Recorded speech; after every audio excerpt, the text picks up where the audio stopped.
దేవనామానికి వందనాలయ్యా. ఇంచున్న మీ అందరికి ఆవిడ అయ్యా,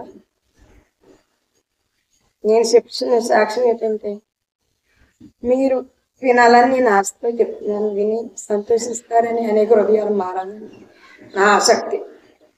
ఎందుకంటే మాది ఒక అల్లిగూడు గ్రామం, మూల ప్రాంతం. మా మూల ప్రాంతంలో దేవుడు ఆ యొక్క సన్నిధి చాలా తక్కువ. ఎవరు వచ్చినప్పటికైనా ఏదో కొంచెం చెప్పేసి వెళ్ళిపోయేవారు, కానీ గట్టిగా నిలబడి చెప్పే అతిథులు ఎవరూ లేరు. కాబట్టి ప్రభువా, మా గ్రామానికి ఒక మంచి సేవకుడు కావాలని నేను ఎంతో ప్రయాసతో ప్రార్థన చేసేదాన్ని. అయినా పొన్నూరు గ్రామానికి వెళ్ళవలసి వచ్చింది. మూల ప్రాంతం చిన్న ఊరు వెళ్ళవలసి వచ్చింది. మాతో ఉన్న వ్యక్తులు ఎవరంటే ముసలివారు, అన్నమ్మ, కల్లమ్మ, అవ్వమ్మ, దేవుడమ్మ, ఇలాంటి వాళ్ళందరూ కూడా ముసలివారు. ఒక 6-7 ముసలి వాళ్ళతో నేను ఏకీపించదని ఎవరు ఉండేవారు కాదు.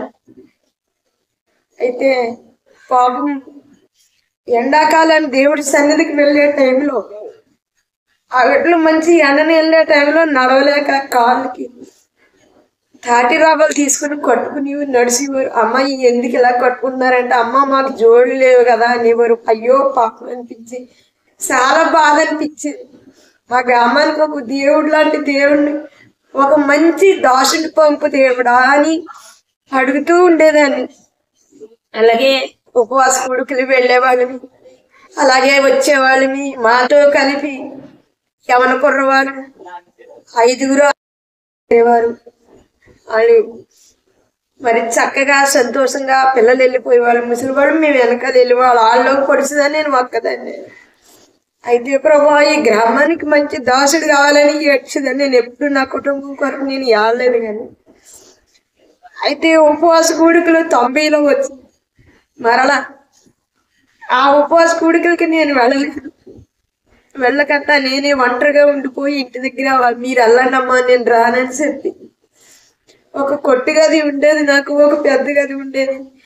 ఆ గదిలో నేను ఒంటరిగా 3 రోజులు నాతో ఎవరు మాట్లాడకండి నేను తలుపు వేసుకుని దేవుడిని అడిగి, ప్రభువా మా గ్రామానికి ఒక దాసుడు కావాలి, ముసలి వాళ్ళు నడలేకపోతున్నారు, ఎండను బాధపడిపోతున్నారు.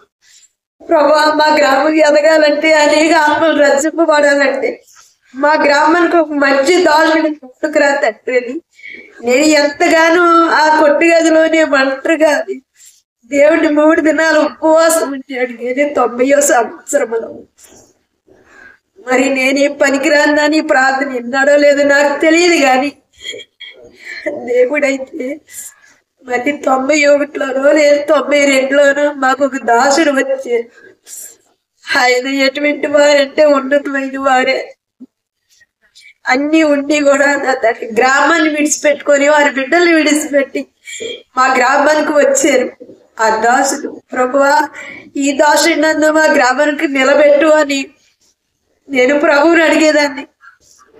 అయితే మా గ్రామం చాలా పూరి, ఒక పూట ఉంటే 2 పూటలు ఉండేది కాదు. ఎవరికి కూడా ఏంటి పొత్తులతో ఉంటున్నారు అనేదని నాకు తెలియదు.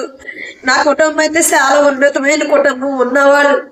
మా తండ్రి గారు అయితే వ్యాపనం అని తెలుసు, చాలా మరి మంచి చెట్లు చూసేవారు, డాక్టర్గా వైద్యం చేసేవారు, నాటు వైద్యం చేసేవారు, అన్ని చేసేవారు. మనకు దేవుడు ఎందుకమ్మా, ఈ విగ్రహాలు చాలు మనకి అనేవారు. అయినప్పటికైనా మా పెద్దక్క ముందు దేవుళ్ళకి వెళ్ళింది, ఆవిడ ఆత్మరక్షింపబడ్డాను. ఈ తర్వాత మమ్మల్ని కూడా మన దేవుడు చాలా మంచివాడమ్మా, దేవుడు నమ్ముకుంటే మంచిది మనకి అని మా అక్క చెప్పేది. అలాగే ఆ మాటలు విని మా హృదయంలో చిన్నప్పుడే పెట్టుకుని ఆ మాటల్లోనే మేము జీవించాము. అలాగే చివరికి మా తండ్రి కూడా ఎదిరించేవారు, అనేకల్ని ఎదిరించేవారు, ఎన్నెన్నో కథలు చెప్పేవారు, ఎన్నెన్నో నాటకాలు వేసేవారు మా తండ్రి గారు. అయితే మా తండ్రికి ఎదురు చెప్పనాక ఉన్నవాళ్ళం కాబట్టి ఎవరో ఎదురు చెప్పలేకపోయేవారు. అయితే ఏది ఉట్టిది ఏది నిజమనే పుస్తకం మరి హైదరాబాద్ నుంచి అమెరికా నుంచి తెచ్చిచ్చారు మా నాన్నగారికి. అవన్నీ ఒక పట్టను బట్టి ముందు చదివి నా మాట నెగ్గించుకోవాలన్న పట్టుదలతో ఆ యొక్క పుస్తకాలు చదివారు. అవి చదివిన తర్వాత మళ్ళీ బైబిల్ కూడా ఇచ్చారు, అది కూడా చదివారు. మా నాన్నగారు వెంటనే మారిపోయి బాప్టిజం తీసుకున్నారు. మా నాన్నగారు ఒక టైంలో నేను సావంచుల వరకు వచ్చినప్పుడు మా నాన్నగారు ప్రార్థించారంట మా కళ్ళేసి నా మంచం దగ్గర. ఇప్పుడు ప్రార్థన చేసినప్పుడు ఆయనకి దర్శనం ఇచ్చారంట, కుమారుడ నా బిడ్డను నేను రక్షించుకోగలనన్నారంట. నాకు వెంటనే మెలికి వచ్చింది. వెంటనే మా నాన్నగారు కూడా మారిపోయారు, రక్షణ తీసుకున్నారు. అక్కడి నుంచి మొదలుకొని మా కుటుంబం అంతా కూడా మారిపోయారు. అయితే మా కుటుంబంలో దేవతల పూజలు ఎన్నో భోజనాలు ఎట్టివారు, ఎన్నో రకాలుగా చేసేవారు. అయినప్పటికీ ఆయన అన్ని విడిసి నిజముగా కుటుంబ సమస్తం ఈ యొక్క దేవుళ్ళలోకి వచ్చామండి. అయితే మరి నేను చెప్పబోయేదంటే ఏమి అస్సలు విసులైంది కదా. ఆ గ్రామానికి మా సేవకుడు రావడమే మాకు చాలా గొప్ప విషయం అయ్యింది. మరి ఒంటరిగా ఉన్న 6-5 జీవితాలు కాదు కానీ ఇప్పుడు 6,000 మంది, ఎంతో మందిని ఆయన ఆసక్తితో ఆయన పరిశుద్ధాత్మతో పంపిన ఎత్తి కనుక మా గ్రామానికి అనేక ఆత్మలు ఈ రోజు నశించిపోయే ఆత్మలన్నీ రక్షింపబడ్డాయి. మరి చిన్ని సంఘాన్ని ప్రభా నువ్వు మాకు పెద్ద సంఘం కావాలని ఎంతగానో ఏడ్చిదాన్ని. నిజంగా నాకు నా దేవుడికే తెలుసు. మరి చిన్న మందిని పెద్ద మందిగా చేసాడు దేవుడు, చిన్న ఆలయాన్ని పెద్ద ఆలయంగా చేసాడు దేవుడు. మేమైతే ప్రార్థన చేసి 1 అంతస్తు అడిగా, మాకు దేవుడు 2 అంతస్తులు ఇచ్చాడు. మాకు ఏ కుటుంబాలని కూడా ఉత్తిగా పోనివ్వలేదు, అందరినీ దీవించాడు, ఆశీర్వదించాడు. ఆ రోజుల్లో ఒకరి రైతు వరిలో తల దాచుకుని బ్రతికివారు. మారు బట్ట ఉండేది కాదు ఎవరికి, 1-2 తప్ప. మరి మారు 2వ రోజు భోజనం ఉండేది కాదు. వాళ్ళ కింద తల దాచుకుని బ్రతికేవాళ్ళు. చిన్న గుడిసెలుగా ఉండి మా గ్రామం అంతట్లో మా దాసుడు ప్రార్థన పెట్టడానికి వచ్చి, అమ్మ ఈ గుడిసెలు ఇలాగుండు, ఖాళీ స్థలాలు అవుతాయి, ఖాళీ ఇల్లులు అవుతాయి, మీరు పెద్ద బిల్డింగ్లు కడతా రాసుకోవడానికి చదివించేవారు. ఆ దాసులు ఎంతో గొప్ప దాసుడు బాబు, దేవుడా నేను ఆశపడేదని. అలాగే మా గ్రామానికి మరి పిల్లలు ఒకరి దాంట్లో తల దాచుకోవడం కాదు కానీ ఉన్నతమైన స్థితిలో ఉండి చదువులు వాళ్ళు మరి భూములు చేసుకుంటూ గృహాలు కట్టుకుంటూ చక్కగా సంతోషంగా ఉన్నారు నా గ్రామం అంతా. ఇంకా ఈ గ్రామం అంతా కూడా ఇంకా వెలిగింపబడాలి, అనేక ఆత్మను రక్షింపబడాలని నేను ఆశిస్తున్నాను. నేను 2 రోజులైతే ఒంటరి ప్రయాణం చేశాను. మరి ఈ తర్వాత కొన్ని సాతాను శత్రు వల్ల నేను దేవుళ్ళో నడవలేకపోయినప్పటికైనా అనేకులు నడవడం చూసి నేను సంతోషిస్తున్నాను. దేవుడికి వందనాలు, ఇది మీకు కూడా వందనాలు. ఇక్కడ రాకడ తిరుమలలో మీరు కూడా దేవుడు నమ్ముకుని ఆయన రక్షణ భాగ్యం పొందుకుని చీకటి బతుకులు దూరపరిచి ఎలుగు మార్గానికి నడుచుకుంటారని నేను ఆశపడుతున్నాను. అయ్యా ఇదిగో తండ్రి, మరి నాయన మరి మా బ్రతుకులు ఎలాగున్నాయి, ఇది సంతోషకరమైన విషయం. ఇంకా ముందుకు కొనసాగించి మా ఆత్మీయ తల్లిదండ్రులకి ఇంకా బలాన్ని శక్తిని ఇవ్వమని ఎంతగానో దేవుని బతుకులాడు అడుగుతున్నాం. అలాగే మీరు కూడా దేవుడి నామంలో ఉన్నతంగా ఎదుగుతారని ఆశిస్తున్నాం. మరి నా ఇంట్లో కష్టాల వరకు కూడా చెప్తున్నాను. ఏంటంటే స్వామి మీరందరూ కూడా, మీ అందరికీ నా వందనాలు. నా తప్పులుంటే క్షమించండి. నేను చాలా పాపిని, నేను జన్మ పాపిని, కర్మ పాపిని. అయినప్పటికైనా నేను పాదాలు నేను ఎడమకూడదని నిరీక్షణ నాలో మిగిలి ఉన్నది. అట్టి నిరీక్షణ మీకు కూడా ఉండాలని నేను ఆశపడుతున్నాను. ఒకటి, నా భర్తకి తలపై తాట ఎక్కేసి శరీరం అంతా తాట ఎక్కేసి చనిపోయిన వాడు, ప్రభువా ఒంటరి జీవితం నేను ఎలా జీవించాలని అడిగినప్పుడు మరలా ఆయనకు తిరిగి జీవాన్ని ఇచ్చాడు దేవుడు. ఎంత గొప్ప కార్యం చేశాడు ఆయన. కార్యం నా జీవితంలో మరవలేని మేలు చేసాడమ్మా. అయ్యా వినండి స్వామి, నా మనవి వినండి అయ్యా. నా ప్రార్థన మళ్ళింపు చేసి మీరు కూడా దేవుడి సన్నిధికి నడుచుకోండి, రక్షణ భాగ్యం అనేకులు పొందుకోండి నేను ఆశపడుతున్నాను. నా ఆస్తి తీర్తారని కూడా నా హృదయపూర్వకంగా మీ అందరినీ అడిగి వేడుకుంటున్నాను.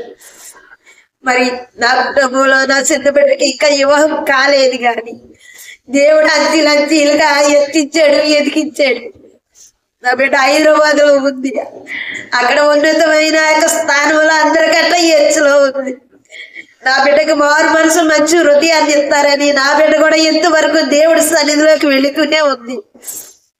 మరి సాతాను సాధనలు ఏమీ పడకుండా ఆ బిడ్డను కూడా మంచి ఉన్నతమైన స్థితిలో వచ్చి దేవుడి సన్నిధిలోకి నిలకడగా నడుచుకోవడానికి ఎదరు చూపు వెనక్కి చూడకుండా ఆ బిడ్డ సిలువగిరి వైపు చూసుకుని నడవడానికి కూడా మీరందరూ కూడా మా కుటుంబం కొరకు మా కొరకు కూడా ప్రార్థన చేస్తారని నేను అడుగుతున్నాను. అయ్యా మీరందరూ కూడా నేను ఎన్నికలేని దాన్ని, ఎందుకు పనికిరాని దాన్ని, నేను ఎందుకు చెప్తున్నానో ఏం చెప్తున్నానో నాకైతే తెలియదు, కానీ నాలో నుండి దేవుడు మాట్లాడిన మాట నేను మాట్లాడగలను.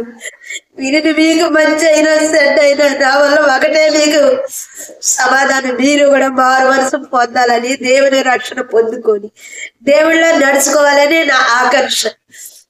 అయ్యా నేను చిన్న ప్రార్థన చేస్తున్నాను, నీ ప్రార్థన వింటారని నేను ఎంతగానో మిమ్మల్ని అందరినీ అడిగి వేడుకుంటున్నాను.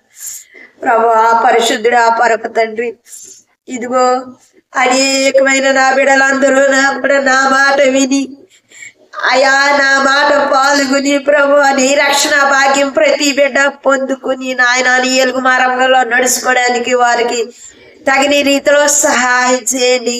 ఇదిగో నాయన వారి కుటుంబాలను జ్ఞాపకం చేసుకోండి. విన్న కుటుంబంలో ఎందరైతే ఈ యొక్క భాగ్య మాటలు విన్నారో ప్రభు ఆ బిడ్డలందరికీ కూడా నా తండ్రి నీ నిండైన దీవులను అనుగ్రహించి వారి కుటుంబాన్ని జ్ఞాపకం చేసుకొని నీ మెండైన మేలులు, నీ మెండైన కిరీటమును తలకి నాయన నీ దయా కిరీటం వారు ఒక్కొక్కరికి ధరింపజేసి నాయన నీ పరిశుద్ధమైన శక్తిలో వారు కూడా నడుచుకోవడానికి కడవ దినముల్లో ఉన్నతమైన స్థితిలో బిడ్డలు కూడా ఎదగడానికి సహాయం చేయమని ఇదిగో నాయన ఇంతవరకు ఓడుకున్న నన్ను నీ యొక్క పాదాలు పట్టుకొని అడుగుతున్నాను తండ్రి, ఎన్నికలేని దాన్ని, ఎందుకు పనికిరాని దాన్ని ఈ చిన్ని ప్రార్థన నాయన ఆలకించి నా ప్రార్థన ప్రతిఫలం దయచేస్తానని నా రక్షకుడైన యేసునామమున అడిగి వేడుకుంటున్నాను.